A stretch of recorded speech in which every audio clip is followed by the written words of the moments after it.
चढ़ जाता है, लेकिन उसकी लास्ट में कहाँ उतरता है? जमीन पे, क्योंकि उसका गुजारा जमीन पे ही है, चाहे कितना ही ऊपर उड़ ले। अब प्यारे, जब सबके सब मिलकर रामनाथ सेठ की धर्मपत्नी के पास गए, बोली अरे सेठानी, पुराने दिन भूल गई जब तेरे पास कुछ नहीं था, तेरा पति रामू सबसे राम राम करता था। बोले हाँ। बोले अब क्या हो गया? क्या अब पैसा आ गया तो सबके राम राम भी नहीं देता? और ये क्या होता है कह दूंगा कह दूंगा, इसका मतलब तो समझा?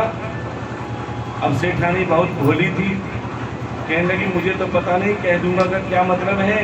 हाँ, शाम को पतिदेव आएंगे, उनसे पूछ के बताऊंगी। अब प्यारे, सेठ जी शाम को घर आए, बड़े प्रेम से सेठानी ने पानी दिया, भोजन कराया और प्रेम से पूछने लगी अजी सुनते हो? बोले क्या? बोले तुम्हें पता है पहले हमारे पास कुछ नहीं था? बोले हाँ पता है। बोले तुम सबसे राम राम करते थे? बोले हाँ करता था। बोले कोई तुम्हारी राम राम नहीं देता था? बोले आज भी नहीं देता। बोले आज ये तुमसे राम राम करते हैं, तुम इनकी राम राम क्यों नहीं देते? अब रामनाथ सेठ मुस्कुराने लगा, बोली अरे सेठानी एक बात बताऊं, ये संसार बड़ा विचित्र है, ये पहले भी मेरी राम राम नहीं लेता था, आज भी ये मुझे राम राम नहीं करता। किसको करता है? पैसे को राम राम करता है। ये पहले भी मुझे राम राम नहीं करता था, आज भी मुझे राम राम नहीं करता। ये किसको करता है?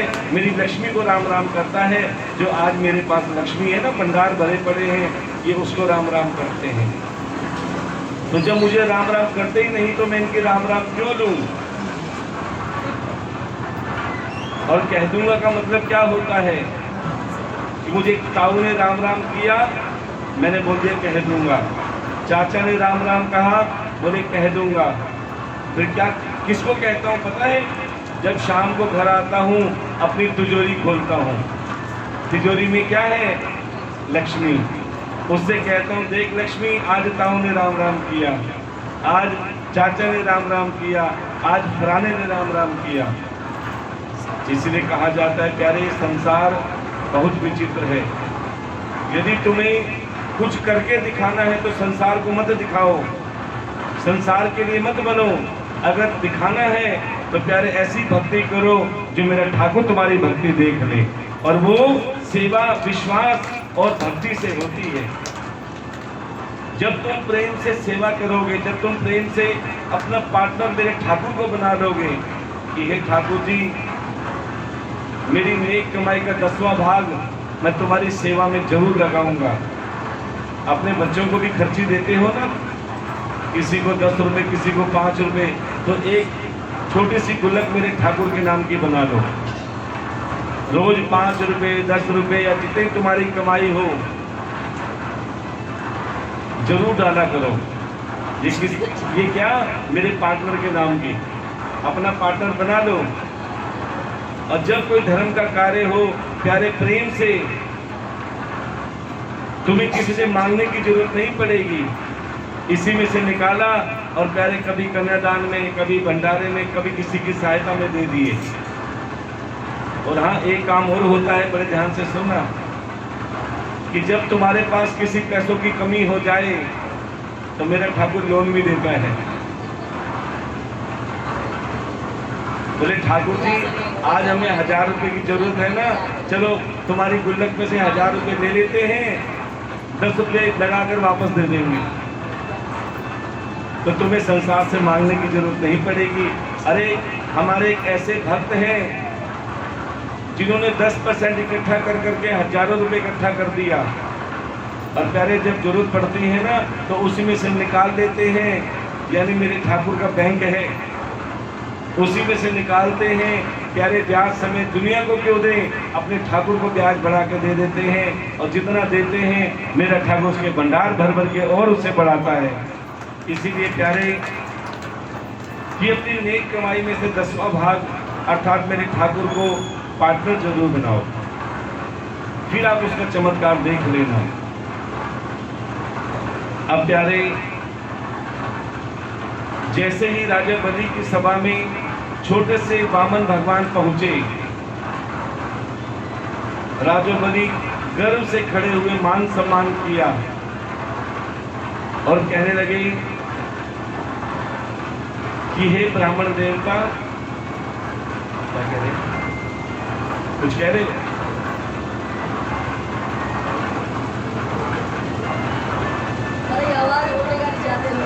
प्रेम से बोलना पड़ेगा।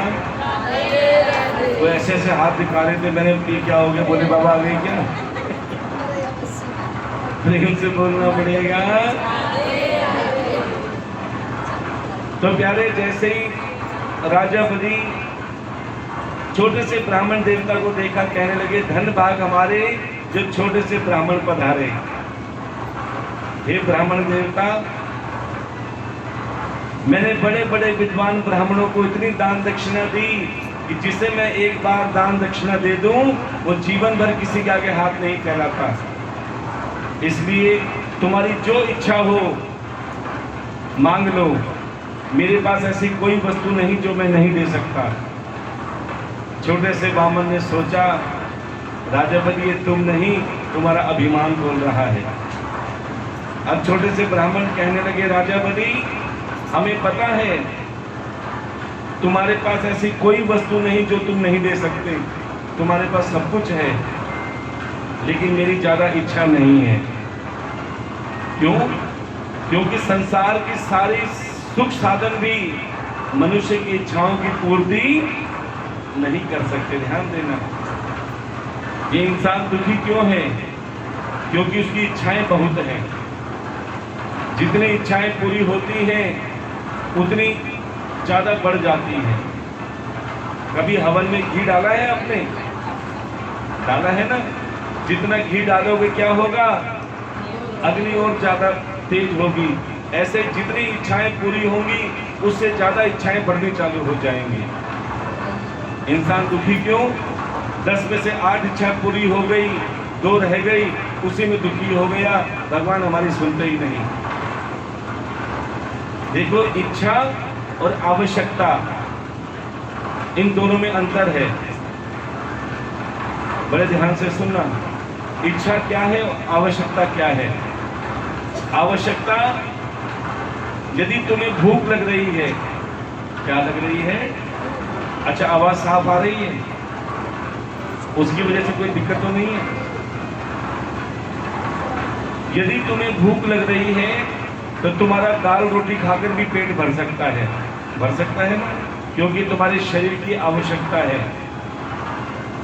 लेकिन हमारे आजकल जो यंगस्टर बच्चे बैठे हैं ना, हमारी बेटियां भी हैं यहाँ पर, बहनें भी हैं, यंगस्टर, बूढ़ी वाली नहीं। उनकी इच्छाएं क्या है? उनका दाल रोटी में पेट नहीं भरता। क्या? Momos, pizza, burger, chow mein, spring roll, हाँ देखो, हाँ मैगी, ये क्या इच्छाएं हैं? इनका दाल रोटी में तो भरता ही नहीं। बोले आज हमारी भूख ही नहीं है, इसे कहते हैं इच्छाएं। अच्छा, बड़ों की भी इच्छा बता देते हैं। बोले जब देखो बच्चों के लिए बोलते रहते हैं। बड़ों की इच्छाएं क्या है? घर की रोटी नहीं बाती। अच्छा, मुरथल का नाम किस किसने सुना है? हाँ हाँ हाँ। अच्छा, मुरथल के पराठे किस किसने खाए?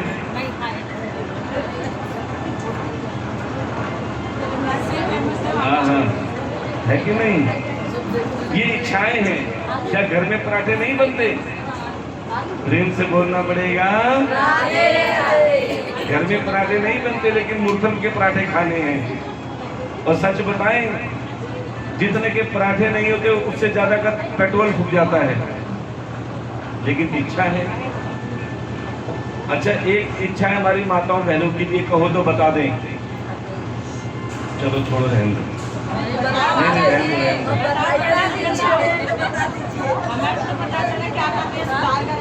ये बात, चलो बताते हैं। हाँ, कि तुम्हारे घर में किसी भी जगह अर्थात संदूक में, ट्रंक में, बक्से में, अलमारी में कोई ऐसा स्थान नहीं है जहां पर तुम्हारे कपड़े ना हो। और कभी शादी का कार्ड आ जाए या करवा चौथ आ जाए, क्या कहोगे? अजी हमारे पास तो, गलत तो नहीं है?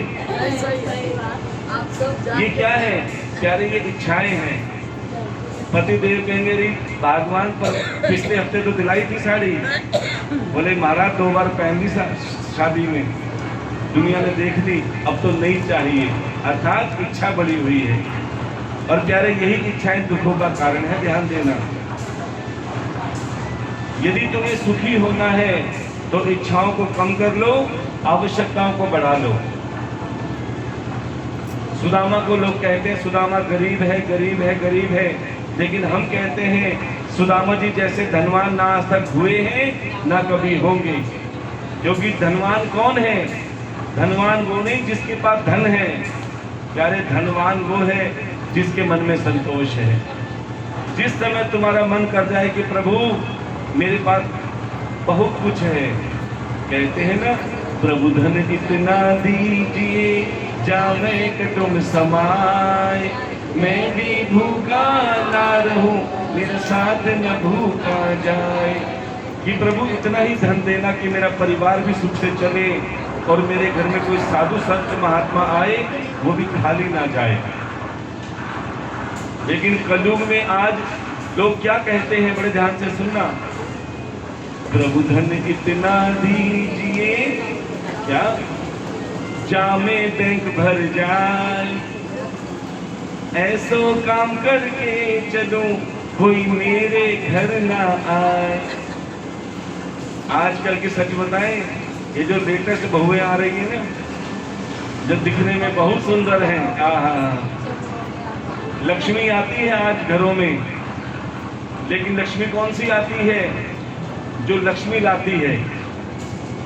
आजकल शादी भी होती है ना, तो सबसे पहले बाराती कहाँ जाते हैं?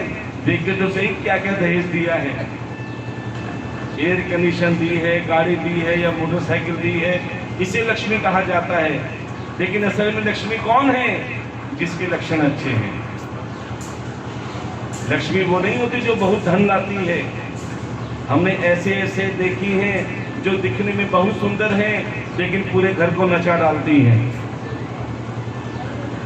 कई बार ऐसी बहुएं भी आती हैं जो भले दिखने में सुंदर नहीं होती लेकिन पूरे घर को बांधे रखती हैं, उसे लक्ष्मी कहते हैं।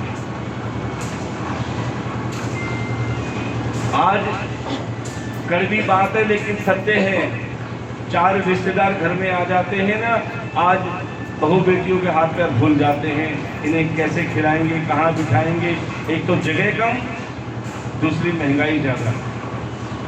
पहले शादी होती थी ना, सबसे पहले कौन? बुआ जी हफ्ते पहले आ जाती थी। बुआ को बदनाम कर रखा है सबने, हफ्ते पहले आ जाती थी बुआ। और आज बुआ आती है ना, सबकी नाक ऐसे हो जाती है, अब कैसे व्यवस्था बनाए? क्या बुआ ज़्यादा खाती है? तो सज्जनों, कहने का भाव क्या है कि पहले हमारी बुजुर्ग माता होंगी वो पीछे, उनके जमाने की बता रहे हैं कि एक एक परिवार में 20-20, 30-30 लोग एक साथ रहा करते थे। गलत तो नहीं कहा? एक चूल्हा जलता था और सब प्रेम से खाते थे। उसमें चाचा भी होते थे, ताऊ भी होते थे, फूफा भी होते थे, सब प्रेम से खाते थे। हर खुशी में खुशी बनाते थे और दुख में सब उसका हल निकालते थे। लेकिन जब से कलयुग में 2 मुहावरे आए हैं, बड़े ध्यान से सुनना, बातें ना करें। कलयुग में 2 मुहावरे आए हैं। कौन कौन से?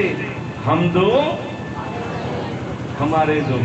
छोटा परिवार, ईमानदारी से बताओ, जितना परिवार छोटा हुआ है क्या सुखी हुआ है? आज भाई भाई को देखकर खुश नहीं है। क्यों? क्योंकि ये परिवार नहीं बचे। प्यारे, मन पलट गए, मन बदल गए, मन हल्के हो गए। आज भाई भाई को इंसान देखकर खुश नहीं है। एक भाई थोड़ा सा तरक्की करेगा, दूसरा टांग खींचने में देर नहीं लगाएगा। क्यों? क्योंकि मन नहीं मिल रहा। यही हाल है आज